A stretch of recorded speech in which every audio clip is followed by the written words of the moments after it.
A aula de hoje é sobre encantamentos e adivinhações. Temos ao Senhor como Deus. Ele sabe todas as coisas. Estamos em suas mãos, ao ponto dele conhecer até quantos fios de cabelo temos na cabeça. Não havemos de consultar vivos, sequer mortos. Se você quer saber realmente quais os planos que Deus tem para a sua vida, pegue a palavra, abra, estude, leia, se dedique a ela. E eu posso dizer, Deus falará grandemente com você.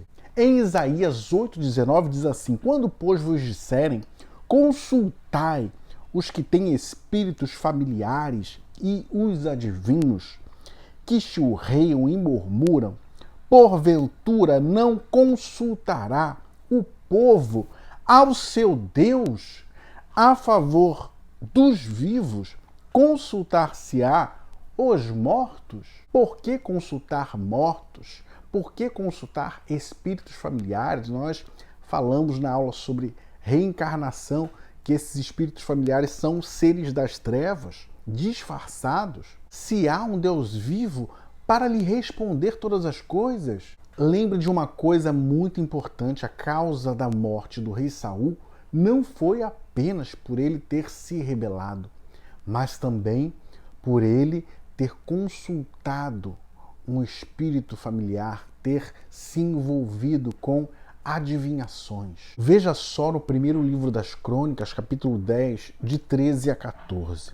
Assim morreu Saul por causa da transgressão que cometeu contra o Senhor, por causa da palavra do Senhor, a qual não havia guardado, e também porque buscou adivinhadora para consultar, e não buscou ao Senhor, que por isso o matou e transferiu o reino a Davi, filho de Jessé. Saul queria o contato do espírito, entre aspas, de Samuel, que na verdade não era o seu espírito. E fica muito claro aqui, não há respaldo bíblico para adoração, veneração a mortos. E depois que uma pessoa falece, não há mais nada a fazer. Segundo o livro de Samuel, capítulo 12, 16 a 23. É um pouquinho extenso, mas vamos ler rapidinho. E buscou Davi pela criança, e jejuou Davi, e entrou e passou a noite prostrado sobre a terra. Então os anciãos da casa se levantaram e foram com ele para o levantar da terra. Porém, ele não quis e não comeu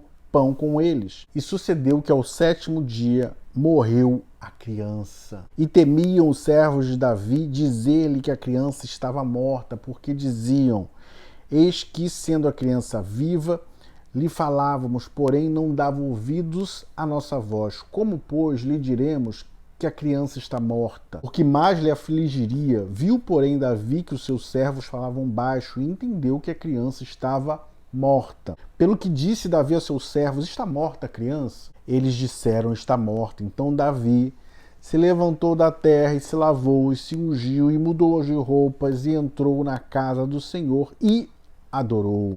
Então foi à sua casa e pediu pão, e lhe puseram pão e comeu. E disseram aos seus servos: que é isto que fizeste? Pela criança viva jejuaste e choraste, porém depois que morreu a criança te levantaste e comeste pão. E disse: vivendo a criança, jejuei e chorei, porque dizia: quem sabe se Deus se compadecerá de mim e viverá a criança. Porém agora que está morta, jejuaria eu, porém fazê-la voltar, eu irei a ela.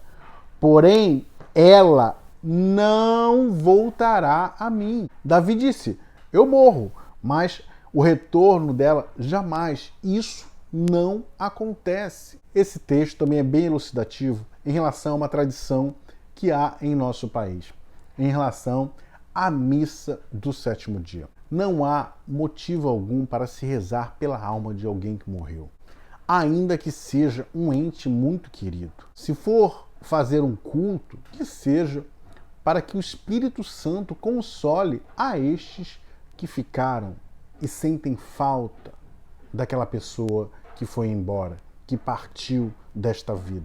Precisamos crer que Deus conhece e sonda cada coração e que em vida aquela pessoa soube escolher bem qual caminho seguiria após a morte. ainda que talvez tenha sido num leito de dor. A gente sabe da importância de orarmos pelos enfermos nos hospitais. Existem pesquisas que dizem que eles estão em coma, mas ouvem. Então, é muito importante quando alguém estiver doente, estiver padecendo em um hospital, perto da morte, que se fale do amor de Deus, se pregue o amor de Deus para esta pessoa. Mas isso não adianta se for após a sua morte. Quando o povo de Israel estava para entrar na terra prometida, Deus fez algumas advertências a eles. E dentre estas advertências estão a prática de encantamentos, adivinhações e consulta aos mortos. Deuteronômio 18, de 9 a 12. Quando entrares na terra que o Senhor teu Deus te dá, não aprenderás a fazer conforme as abominações daqueles povos.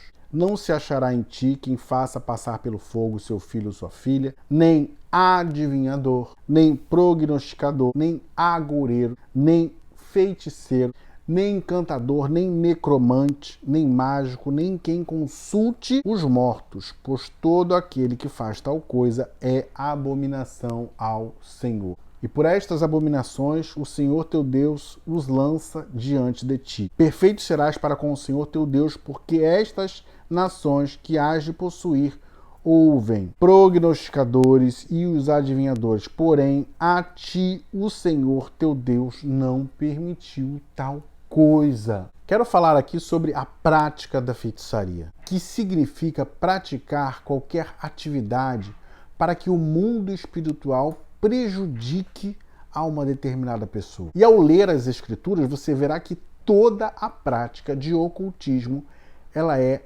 abominável, é contrária à palavra de Deus. Em Gálatas 5:20, feitiçaria ela é uma das obras da carne. Mais uma palavra assim muito forte nesse sentido que está lá em Apocalipse 22:14 a 15. Bem-aventurados aqueles que guardam os seus mandamentos, para que tenham direito à árvore da vida e possam entrar na cidade pelas portas. Ficarão de fora. Eu quero dizer uma coisa, os gays não ficarão de fora, os homossexuais não ficarão de fora.